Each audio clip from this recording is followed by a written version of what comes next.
hate you both. I've hated you ever since I can remember. I hate you, and I wish you both had cancer. Cancer? Yes, in the head.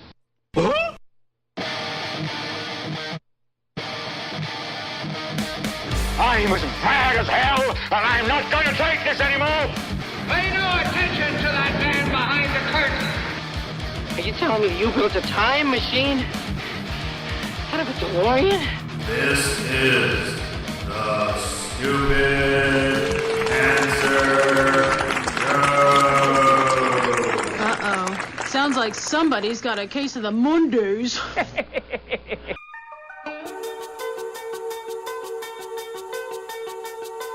Hello there, children. Hey, kids. People seem to like me because I am polite and I'm rarely late. Don't worry, I got an idea. And now, the host of the Stupid Cancer Show, Matthew Zach. Not that there's anything wrong with that. Because he has a lot of chutzpah. All right.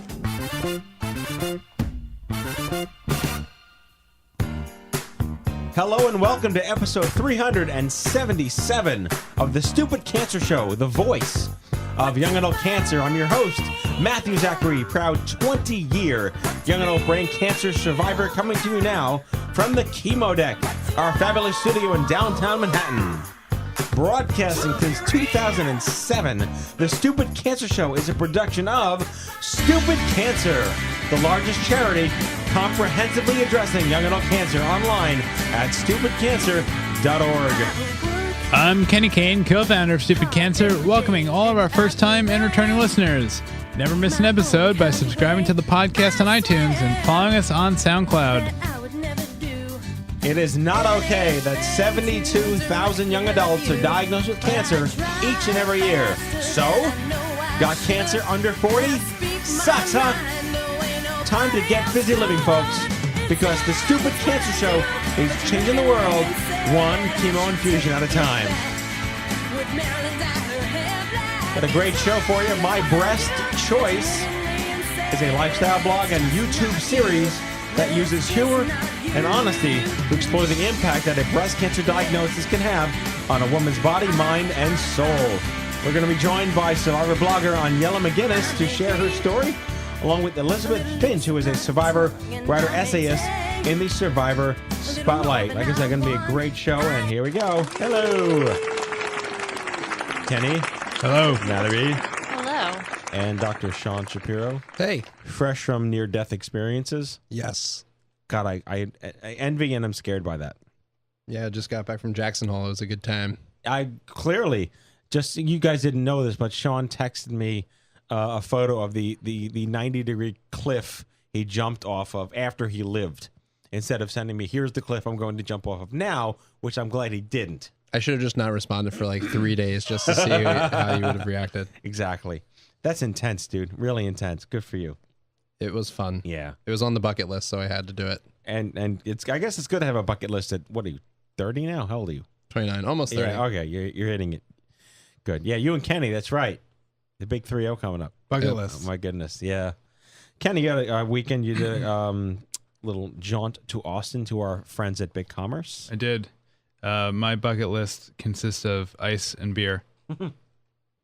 So what did you do over there? For those listening, Big Commerce is the, what do you call it, the back-end platform that runs It's our shopping store. cart provider, yeah. I just talked about some upcoming mutual goodness. No, it's good. We really like them. We do. Maybe we start the Austin Half Marathon team with Sean and get them involved. Because I just said that. Yeah. There you go. That's how quick that happens. No, it really is. I was taken aback by how I was reaching out to companies that I would never normally think to reach out to say, how'd you like to run for us? And like, boom, they're already having like cage matches amongst their employees to figure out who can join our team. It's a good problem to have. Yep. Yep. Absolutely. And Mal, how are you? I'm just Ducky. You're not. Oh, Dandy and Ducky. I'm mixing it up. I'm going to start to read into why you choose different words every time. I like to keep people guessing. Well, for those of you that are following me, I'm on a crazy weight loss thing, and I went all plant, vegan, Metasaurus stuff, and I still got sick, which is ridiculous. Although, yeah, germs don't care about kale. They don't care about that. That's my new blog. Germs don't give a shit about kale. Nope. It's ridiculous. So I'll try to muscle my way through the show here. But we got some cool news. CancerCon nearly sold out again. So close. We're so close. There's only a few spots left. It's like that line that only a Gen Xer or millennial-ish might know from Total Recall. Get your ass to Mars is get your ass to Denver. Because you don't want to miss out. The waiting list starts very soon. Yes. Like less than 10 people away. And we have possibly 2 more patient scholarship initiatives launching next week on top of the one. So if you think you might qualify, what is it? Melanoma, Hodgkin's, and soft tissue sarcoma. Yes. If you have been affected by any of those, melanoma, Hodgkin's, or soft tissue sarcoma, you might be eligible to win a full scholarship to CancerCon. So go to cancercon.org and check your eligibility and apply. We get a lot of great people coming. We thank our partners for making this possible for them. Yes, there's also a big announcement, CancerCon related, the Get Busy Living Award. Oh, yes.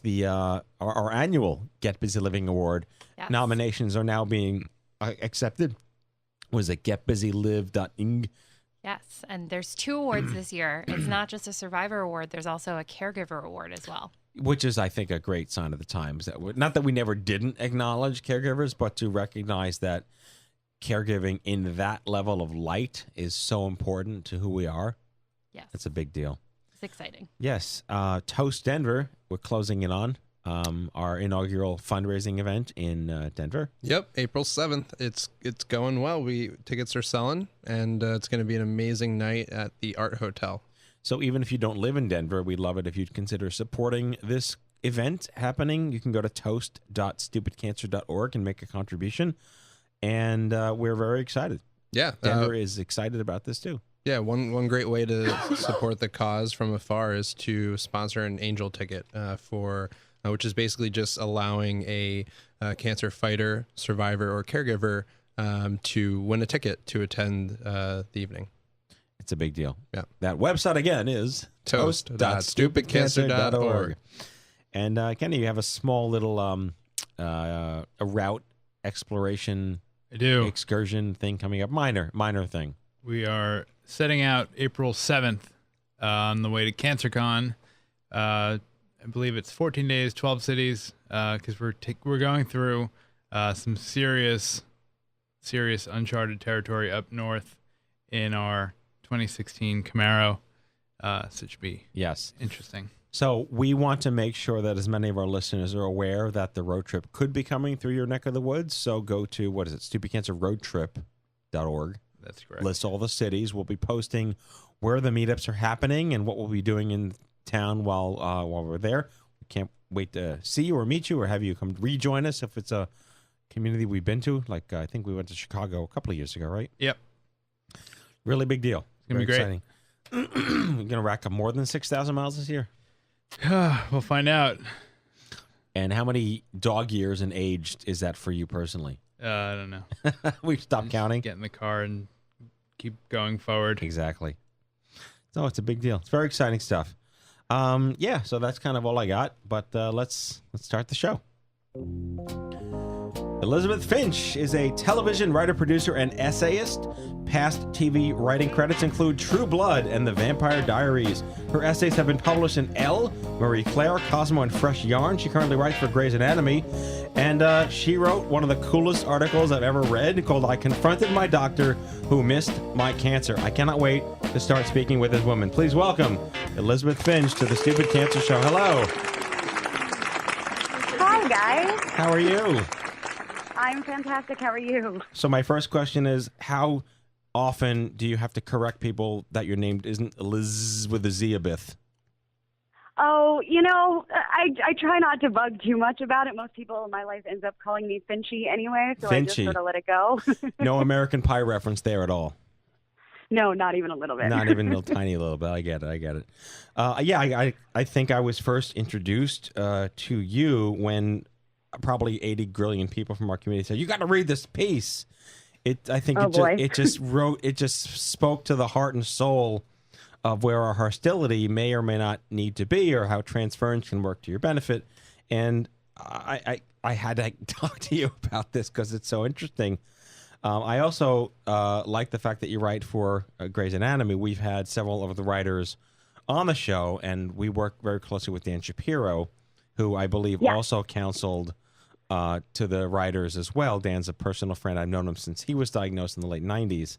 So, and you know, I'm a pop culture geek, and I love to see cancer in pop culture not be Deborah Winger in terms of endearment anymore, and that's really compelling for us. And you know, with Chasing Life and 50/50, there's been this sort of radical sea change in what we think viewers need to see versus what they might expect to see. How great is that? It's a big deal. And you're a part of that. So congratulations on everything. And oh gosh, thank you. A very tiny small part, but I'm really happy to be a part of it. Take the compliment.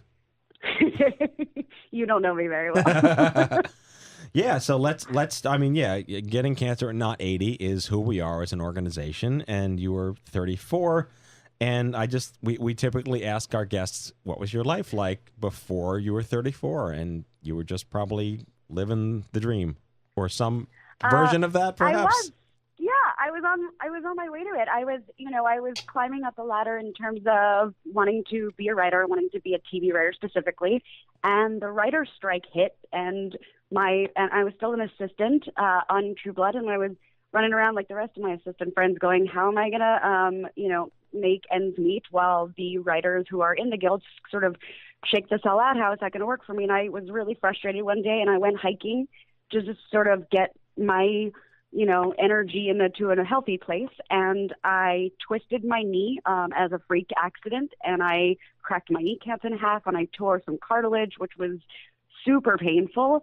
And it started me on this crazy trajectory where for several years they were trying to figure out what the heck was wrong and why did all the typical fixes for someone my age and my abilities, why it wasn't healing. I did 4 different types of surgeries, and we tried to be as minimally invasive as possible, but all the while I kept having this nagging feeling like something isn't right, because all the things they kept saying typically would fix it weren't fixing it, to a point where I finally said, guys, we have to do something. And I went to several different doctors all over the country to say, hey, are we doing the right thing here? And it finally came to pass where they said, you know what, like I had one surgeon who ended up being, as part of the article, ended up being someone who threw his hands up in the air and just said, I don't know what to do with you anymore, in a very dismissive way. But I still was someone who only had 17% of cartilage in my knee, and that's not normal for somebody my age. I was 34 at the time. So I was super frustrated, and I kept going to a couple other doctors saying, guys, I have to get back my life.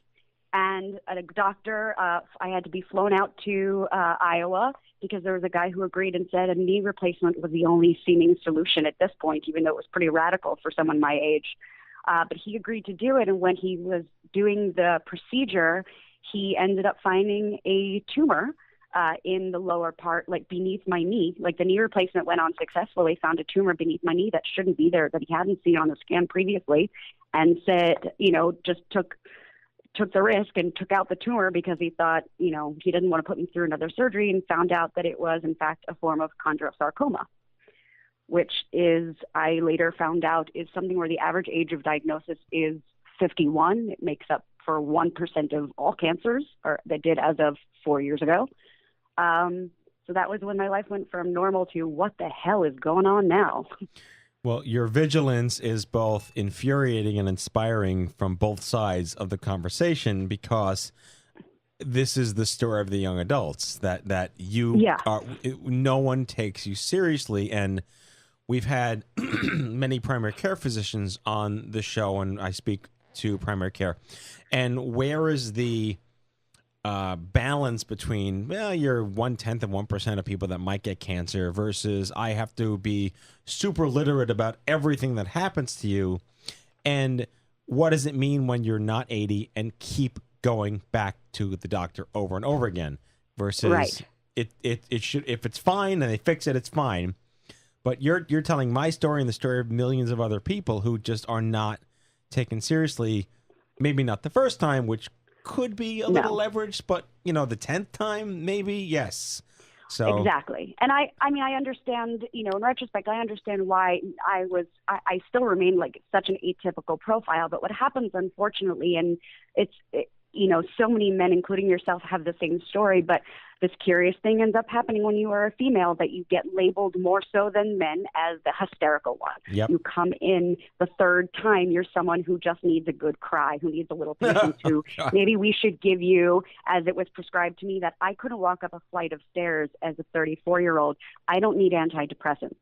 I need antidepressants from dealing with you, doctor, who won't listen to me. But the problem is not my emotional state. And if I'm crying in the office, it's not because it's because I think there's something bigger going on here and you're not hearing me. Right. And one of the terrifying things that I've found along in my research is how often women in particular are given, when they're complaining about pain, whether it's in the ER, whether it's in their doctor, they're given sedatives instead of their male counterparts who are actually given pain medication. Because the idea is it's an emotional thing for women.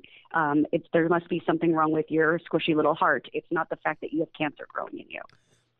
That's a fascinating take, and it's something I actually completely believe and have seen personally. So congratulations on being being victimized. Being a guinea pig, right? Yes, being a guinea pig. One of many. Of ignorance. Yes, exactly.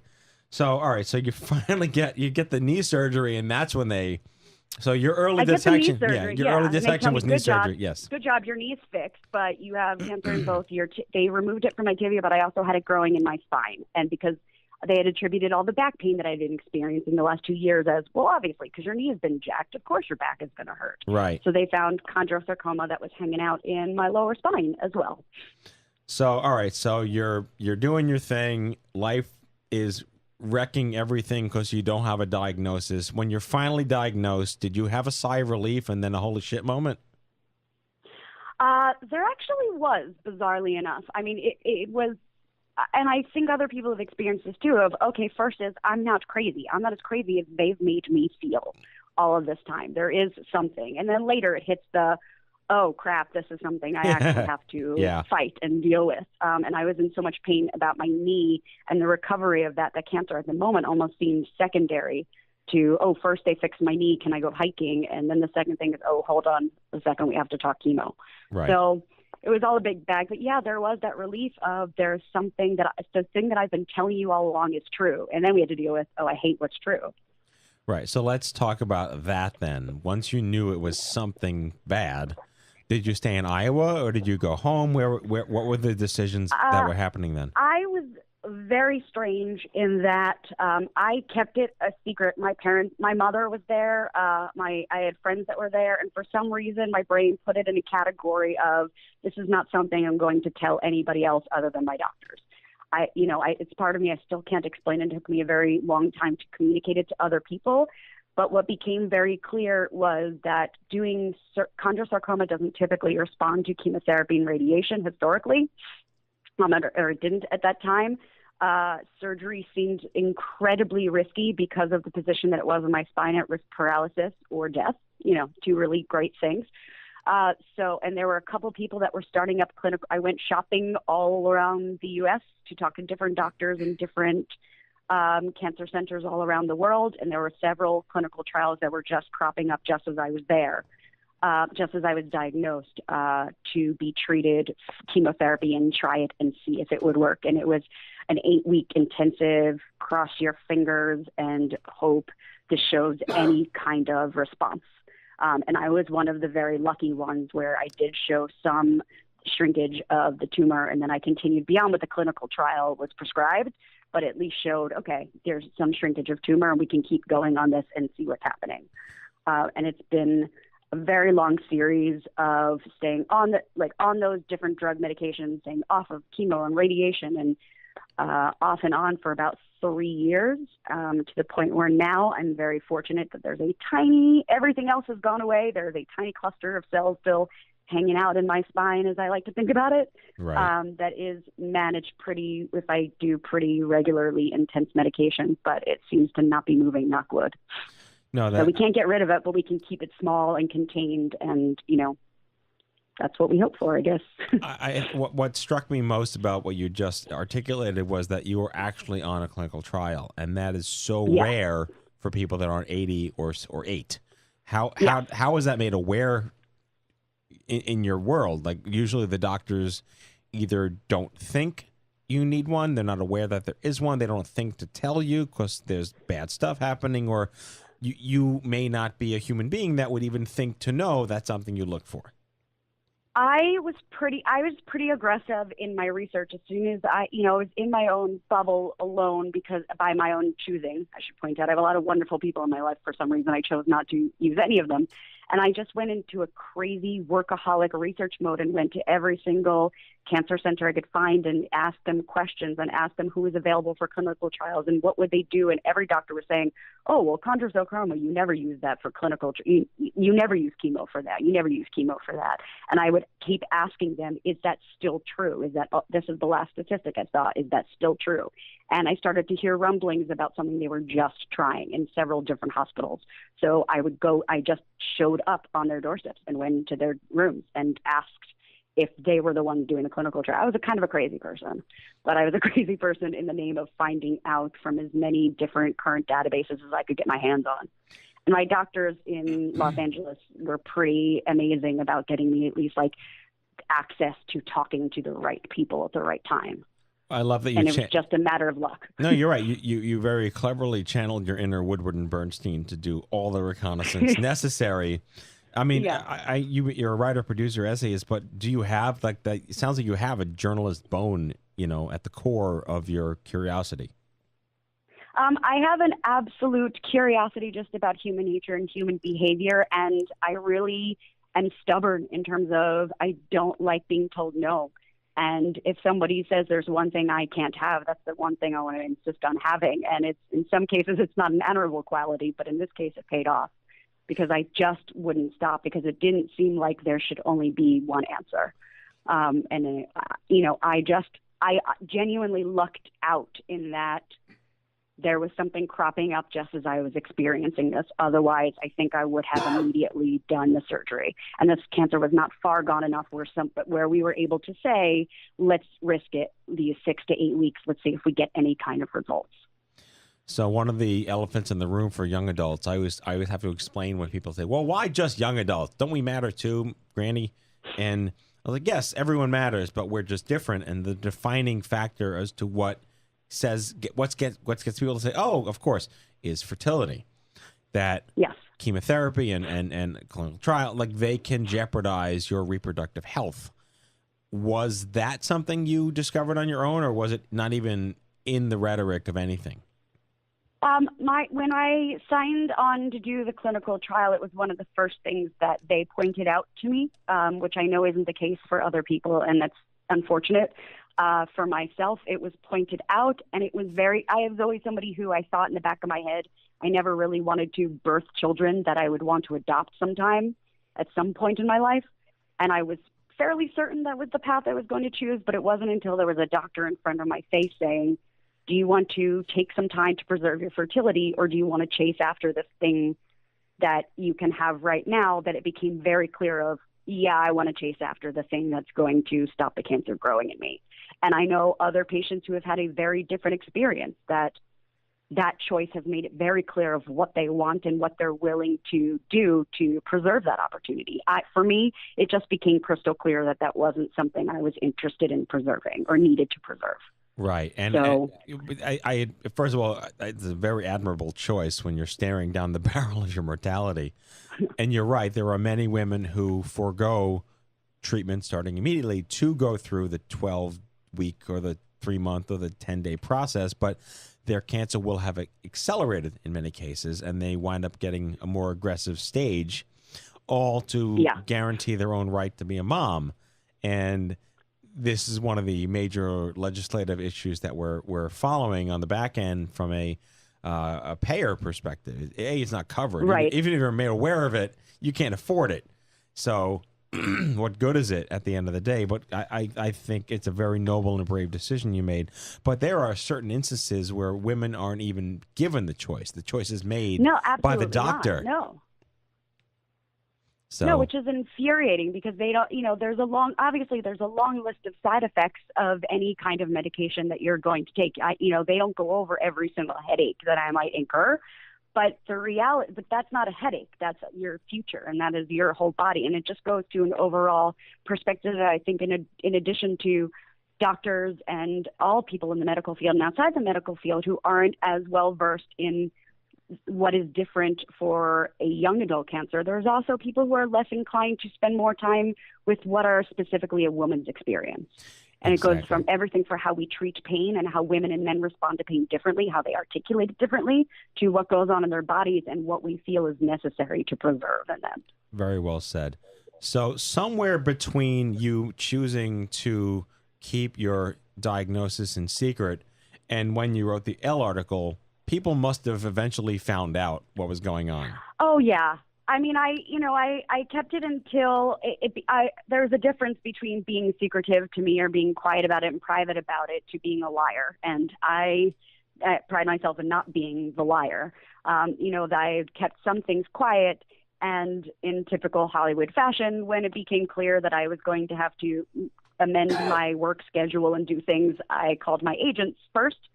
I believe my agents were the first people to know I had cancer. Okay. Which is terribly bizarre and messed up, but they knew, and then my boss knew at the time, and then eventually I knew that the side effects were going to render me bald and sick looking, and that was a point where I was really committed to the specific treatment I was on and was ready to let people in as I saw fit. But for me it was very much a process, and for me, and accepting the reality that was happening for me, and I've caught a lot of flack in retroactively, but I understand that too. No, so we have 5 minutes left. I could talk to you for 2 Sure. hours. 2 hours, I could talk to you for 2 hours because this is so compelling. Anytime. No, I'm serious. And I'd love to I meet am you. too. I come to LA a lot too, so I'd love to meet you in person. But so fantastic. So you write this article, which is clearly hitting a nerve for so many people. I was misdiagnosed for 6 months personally 20 years ago, so I hit a nerve Unreal. with me. So in terms of response to the article and then how being affected personally changed the way you might have contributed to a narrative as a Hollywood producer and writer for TV shows that deal with cancer. Remind me of your first question. No, the first question was like, it was the ultimate mic drop. I confronted the doctor who missed my cancer in Elle magazine. Yeah. That's a big deal. I wanted to. I felt like obviously the cancer story overall is so big and sprawling, and I wanted to do something specific because I was finding something that really made me angry. And when I'm angry about something, I know it's something worth chasing. And I knew that it would apply to people who would experience cancer. I've also had some pretty tremendous responses from people who are dealing with autoimmune disease, some women who are dealing with postpartum. I had a fellow writer friend who just got out of the ER because of 2 misdiagnoses and a botched surgery and just called me and said, okay, now I get it. So it's having this kind of ripple effect that I'm both horrified by and encouraged by, because I realized this is a story and an angle to a story that I need to keep pursuing, and I keep needing to keep beating my loud, obnoxious drum as much as possible about it. And you're clearly doing that. I'm sorry? You're clearly doing that. I'm trying, and as far as Grace, I work on a group of tremendous people and so smart, and we have so many amazing medical resources available to us. We have doctors who are on staff who are so fantastic and excellent leaders. And what's lovely about it is everyone on staff has a different human experience. There's someone on staff who is a childhood cancer survivor, so she has a point of view. There are people who don't have specific illnesses but have family members who've gone something, or some are parents, some are not, some are single, some are newly married, some have been married forever, and it's all those types of stories that we're passionate about, that we experience in our lives, that we get to bring to the table. And this is my experience, and I had the lovely pleasure of writing an episode that aired a few weeks ago that was featuring a young girl who was a second-time cancer survivor and was very focused on advocating for herself and her own rights and her own treatment. It was a different story than mine, cancer-wise, but it was something that I was really proud of getting to pitch and talk through and have the writers all come together, and as we do, and help each other tell the stories in the way we really feel passionate about telling, and I'm so glad that I got to do that. And that goes back to where I started our first talk, is authenticity in storytelling, specifically around young adults. And that, we're so used to, we're bombarded by bald kids and old people getting cancer, and that's the way it is, and that's fine. But when you have the chance to tell the story about someone that isn't in that age group and how it's different, that's a game changer. Absolutely. We had the pleasure of working with Sean Patrick Smith at ABC Family recently on the Chasing Life series for 2.5 years. And I got to, basically coach Joni and I forget the other writer's name on what it really would be like for Italia's character April to go through this, and this, to the point, and we couldn't possibly have planned for this, but they put Stupid Cancer products on set. Amazing. I love that. So that blew the doors out of the water for where the young adult narrative or voice is with respect to authenticity in Hollywood and pop culture. So that was like a seminal moment for everyone here in our universe. It's amazing. So you're part of that, and that's a really something we need to step back and say, wow, it's actually a thing now. Well, I feel absolutely out of my mind lucky for many, many reasons. But how many people get to experience something as awful as I did, but then find ways to be productive and channel into something that will hopefully be helpful to everyone. And there isn't one cancer story. So I'm so glad that the more people that are speaking up in this young adult cancer group and the people will be able to share their viewpoints, that there isn't one look, there isn't one sound, there isn't one experience, there isn't one trajectory. And the more people that are out there telling their stories, I feel like the more people they're going to help, and more people are going to be at home sick in a bed or not sick in a bed saying, hey, that's me, I see me up there. And what better way to encourage somebody who's going through cancer than to be able to see that? We are all snowflakes. Yes, exactly. Let everyone know where they can find you online. I am at ERFinchie, ERFINCHIE on Twitter and on Instagram. Fantastic. Elisabeth Finch, young adult survivor. Thank you so much for having me. Yes, stage 3 chondro. There's lots of, you like syllables. Chondrosarcoma, which is cool. Yeah. And terrible. But yeah, Google, I confronted my doctor who missed my cancer. The article Elle magazine changed the rules for what's possible. Thank you for joining us. I look forward to meeting you in person. Thanks for having me. All right, take care. Elisabeth Finch, everyone. Take care.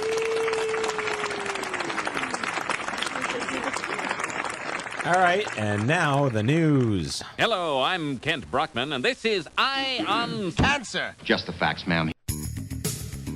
Head on over to events.stupidcancer.org. That is events.stupidcancer.org. Sign up for meetup alerts and never miss an event again.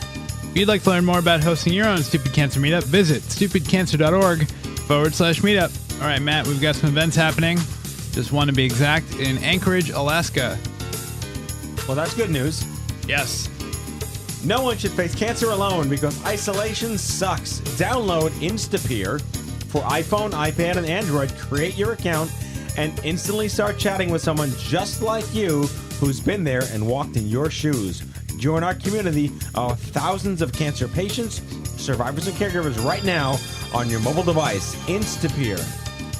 We launched a newsfeed aggregator on Tumblr for all the articles, blogs, and stories we couldn't possibly have the time to post on social media. Check out what we're reading 24/7 and don't miss a beat. Subscribe over at stupidcancer.org/feed. For young adults, clinical trials are a red-hot mess. So, we are throwing our hat in the ring to make some sense of this madness. Introducing I Am Not a Trial. Real young adults, real faces, and real stories plucked straight out of our own community.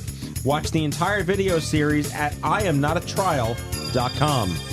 Support our programs and services by heading over to stupidcancerstore.org. You'll feel great and look great in your new Stupid Cancer gear. That's stupidcancerstore.org. Be proud. Wear Stupid Cancer. And that is your Stupid Cancer News.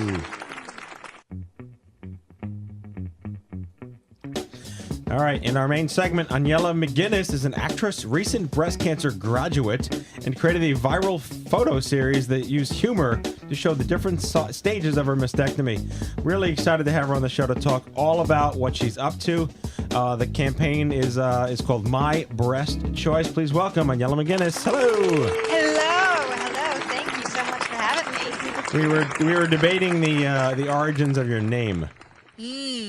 Yes. There's a poll happening right now as to what your answer is going to be. Okay. I guess drum roll. My first name is actually my great grandmother's name, and it's from Poland. Okay. So it's my mother's grandmother's name. So there's no tilde. It's Aniela. Aniela. Yes. Aniela. Aniela. Got it. Well, yeah, the tilde was a bit of a conversation. And I'm used to people never pronouncing it correctly, so I just kind of answered anything. I'll just call you. How about I call you McGuinness? I'm used to that too. Was that yes, your college nickname? Hey, McGuinness, get over here. And we're getting close to St. Patrick's Day, so That is true. I feel like that's appropriate. We can channel some green beer during our interview. Oh, nice. Yes. So thank you for coming on the show. I'm really excited to talk to you about this. I was really taken by everything that you're doing. You know, we don't really look at breast cancer as like pink in October. We're equal. You know, the democratization of the lack of ribbons and colors that are way too prevalent in everything we think about.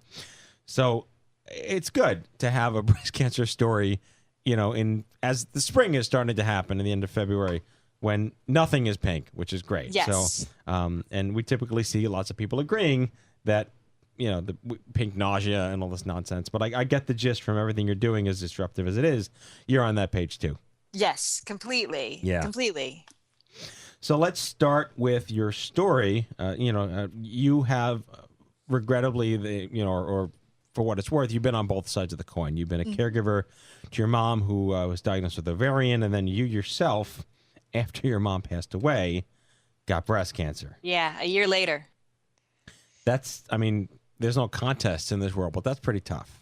No, exactly. And I don't want to be the winner of that contest. Right. They have a really bad life.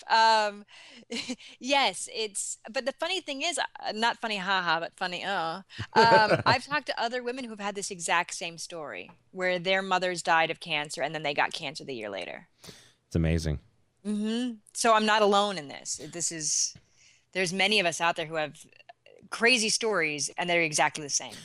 One of the most poignant things I can mention right now is that my co-founder, Kenny, who's here on the air, was 17 when his father was diagnosed with testicular cancer. So at the DNA of stupid cancer is the young adult caregiver to their parent. Yeah, which sucks so bad. Yeah, I know. It's the invisible children cancer story of America is when you're 17, 18. I mean, you know, you're just so young and you have to be there for your mom and your dad when maybe you should be there for your mom and dad when they're 80. And not 40. So and your friends don't get it. No. Because you become your parent's parent. Yes. When you're caregiving.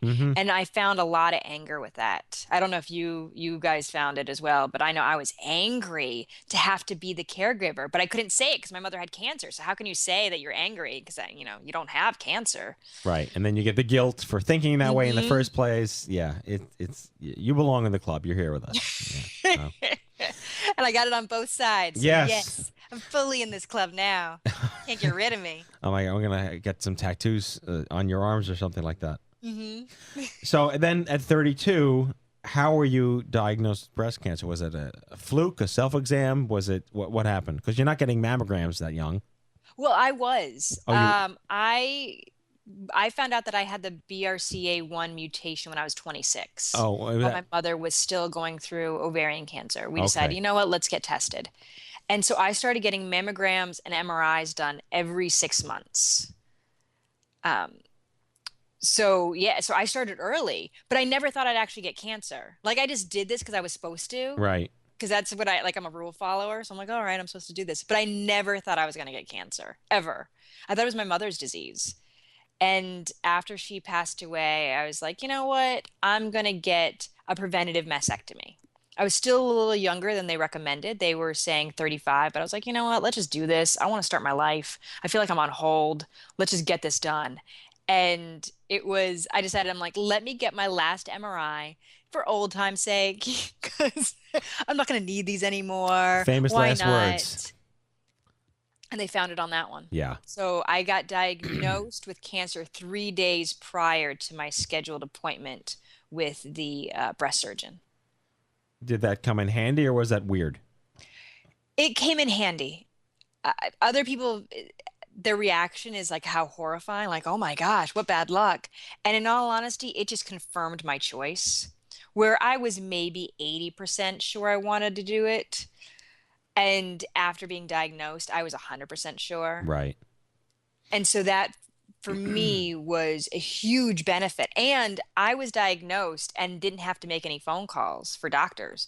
I already had everyone in place. I already had spent the time finding what breast surgeon I wanted, what reconstructive surgeon I wanted, without the pressure of that ticking time bomb of like, oh, I have cancer.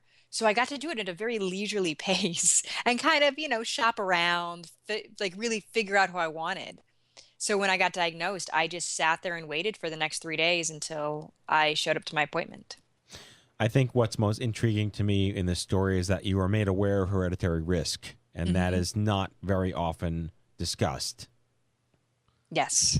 So kudos on having a great doctor. I mean, was that something that you and your mother discovered on your own, or was it brought to your attention? It's hard to remember back at this point because it's been about 8-9 years. But I remember us hearing about the mutation. My mother just figured she had it. My mother had had breast cancer, she had had skin cancer, and then she got ovarian cancer. And so she just assumed she had a genetic risk for cancer. And she was with Sylvester, which is a research hospital. And so she figured that if she got tested, she already assumed she was positive, but if she got tested for the mutation, they would then, insurance would pay to have me get tested. Where otherwise, it's a really expensive test. Got it. So she got tested, came back positive, and then I got tested at the same hospital and came back positive. So it was thankfully to my mom going, you know what, I want you to be able to find this information out. So this was many, many years ago, and yet you took advantage of the early internet to start documenting things. Yes. You took the risk that YouTube might become something one day. Yeah. And so what I mean, I think that's such a sign of the times because, we talk about my diagnosis in the 90s. We didn't take pictures back then. Like cameras were like this foreign object that you took to Disney World or something like that.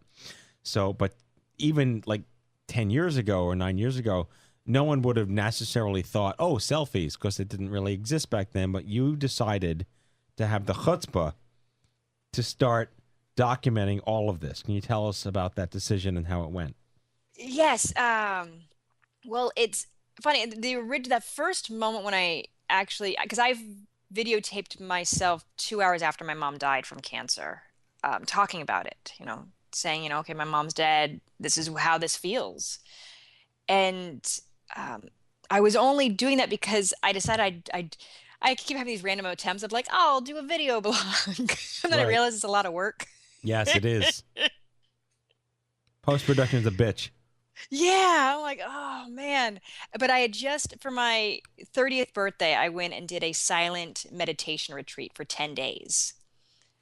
And I was like, I'm going to document this. And in the midst of that, when I came back out, the day I came out from that meditation retreat, I found out that my mom had chosen to go into hospice.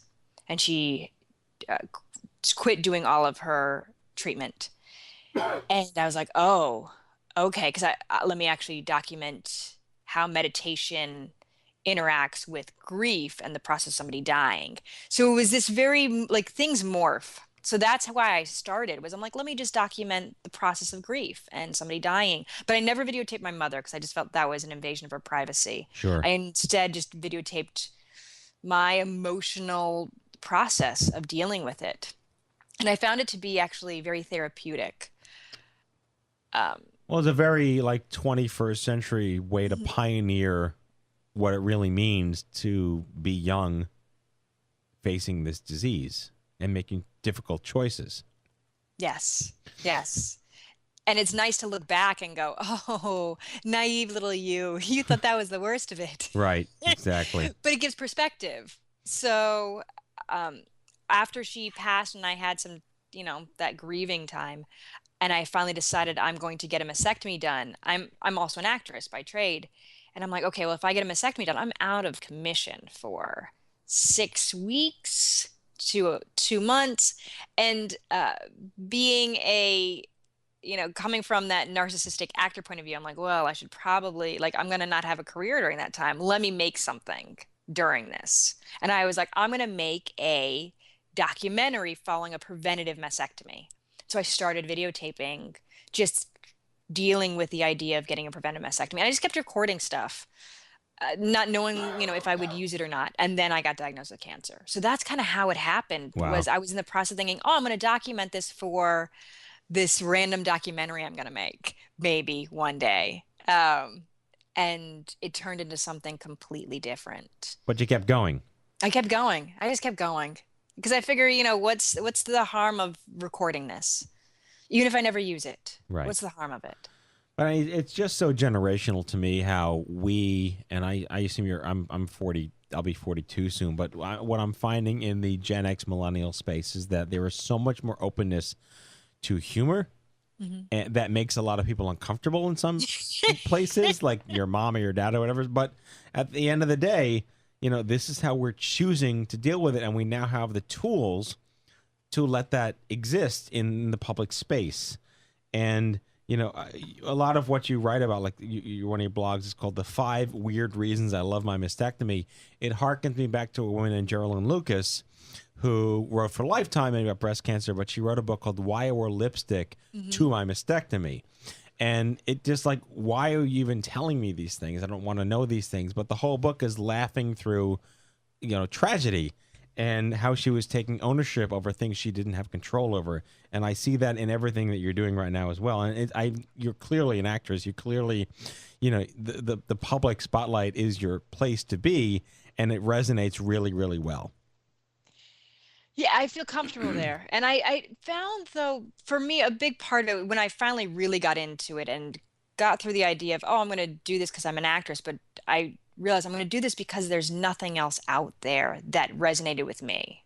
And I'm like, I'm going to make something that I would have wanted to see, which is why I came up with the photo series. Because when I was looking for mastectomy photos, they were all either the medical photos of, headless women, just their breast under fluorescent lighting. And it was a hard pill to swallow that this is what I was getting into. Or they were the black and white, very somber photos with a woman with a rose up against her scar. And I appreciate those photos. I appreciate women doing that. But for me, it didn't speak to me. Right. And I found that I was more scared after seeing those photos, and I wanted to turn away more than I actually learned or felt better from them. So I was like, you know what? I'm going to show that there is humor and there is joy, and there is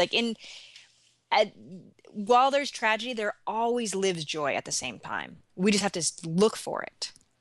So let's then talk about that. So tell us more about some of the specific projects that you've been working on ever since. So you were an internet success in the sense that you accomplished what you wanted to, used a new medium to get it done, and you now have been channeling that to your benefit. You're owning what you went through clearly, but what's been the takeaway to all the people who have become your fans?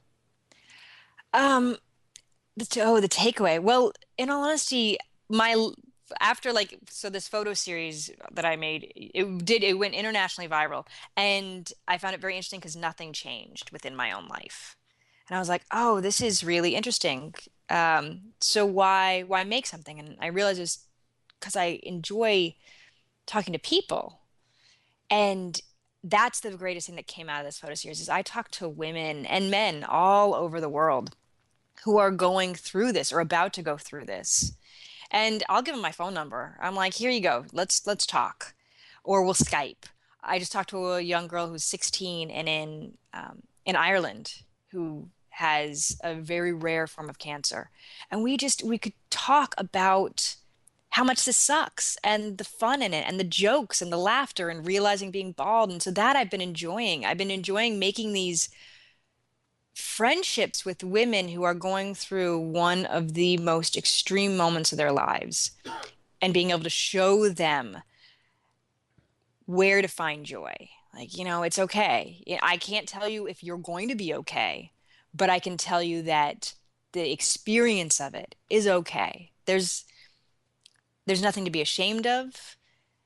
Feel what you're feeling, feel sad, feel angry, and then also feel joy and laugh and look in the mirror and realize how ridiculous it is that we look like a thumb. And that, yeah. I found that there was so much joy in this experience of cancer. I really did. I relate it to, because I personally really didn't care for the term cancer survivor when I got diagnosed. Mm-hmm. And I remember the first time somebody called me a cancer survivor, I almost was like, screw you. How dare you call me that? Because for me, it felt like there were only two options with it. It was either you're going to survive or you're going to die. Right. And is that why you use the word graduate, breast cancer graduate? Yeah. So instead, a friend and I, who I met because she was referred to me because she got cancer, and we were talking about it, like, what else could we call ourselves? And it came up with the term graduate, breast cancer graduate. And it's very much like college. You meet other breast cancer graduates or students, and it's like going to the same college. You're like, oh my God, you went there too? Oh, what major did you have? Right. Oh, I majored in breast. You majored in prostate? Cool. And instead it changes into this idea of what can you learn from it? These courses that we're taking of cancer, and how am I going to use this knowledge to better others and better the world when I graduate from this? And if I have to go back and get a second major or get a bachelor or a master's degree or PhD, there's nothing to be ashamed of in that. I'm learning something new. I'm furthering my education. And if, heaven forbid, I don't complete the major, it's not taken away from me. That title doesn't get revoked. Well, it goes back to the Stuart Scott quote and many others like him, where the gist of it was not about how long you live, it's how you live and what you choose to do while you're living. And we all have an expiration date, and that's kind of cliche to say here on the Air on a Cancer Show, but it's true. And we're always going to wait for the other shoe to drop, and anxiety and follow-ups and things like that. But you're really owning your story. I was hoping you could talk more about what you're currently working on. You said you're editing a documentary film. Yes. Is that a new project? Yeah.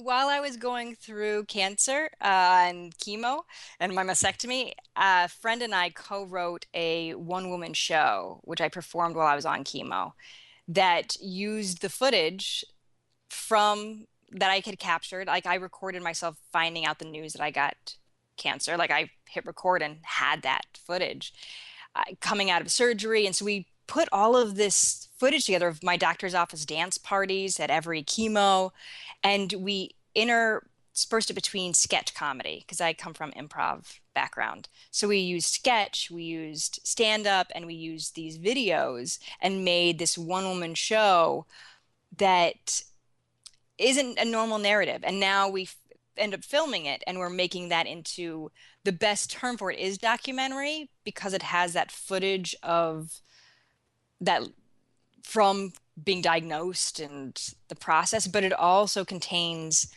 these sketches that I perform by myself, like where I am playing cancer, and cancer and I are bargaining for what body parts I get to keep. That's actually very funny. We joke here. I mean, you can only, like, Jews can say Jew jokes, like we cancer jokes here. Is how many body parts can you live without to function? And like, well, we don't really need a spleen and breasts and testicles, and you don't really, limbs are overrated.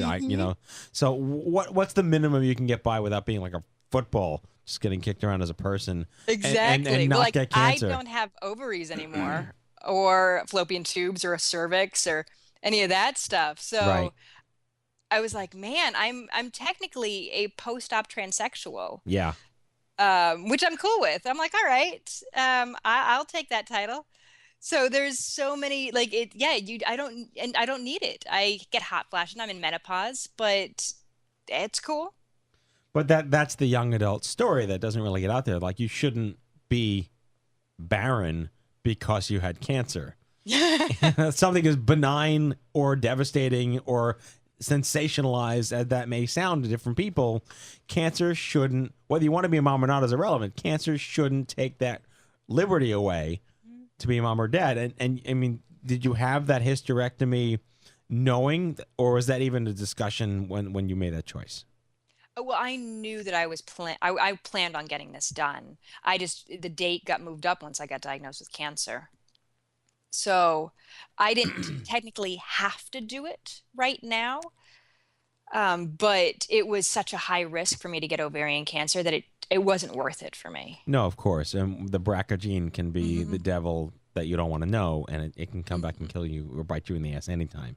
Yeah, anytime. So it was worth it. And in all honesty, I don't have a period anymore. So I kind of feel like I got a pretty good end of that. Oh, boy. Like, there's your cancer humor right there, folks. but it's awesome. Like I ended up donating all of my tampons and maxi pads to the homeless shelter. Wow. Like when I was like, oh, I don't need these anymore. Like I was thrilled to give them all away. You know, I don't know if you know this organization, they're called the Young Survival Coalition. They're having their annual conference in Atlanta this Friday, Saturday, and Sunday. I'll be there. But it's an aggregation of 600 to 800 women between like 30 and 50 who all have faced various different versions of breast cancer and, you know, deal with genetic issues or mastectomy or post-op, all these things. And you'd be surprised that it's not too dissimilar, your attitude. Everyone is very, you know, like if you talk to a citizen, a normal person, they think you're crazy. They don't want to talk to you because how could you make a joke about, you know, enjoying not having a period at you know, at 35, 40, 45, you know. But that's our culture. That's who we are. That's who you're part of. And you embody it so well. I guess we have about 2 or 3 minutes left. What do you want other women to know? Or what would you say? And again, another cliche statement, but what would be your marquee byline for women to know what you've chosen to do and what their options are? Oh, goodness.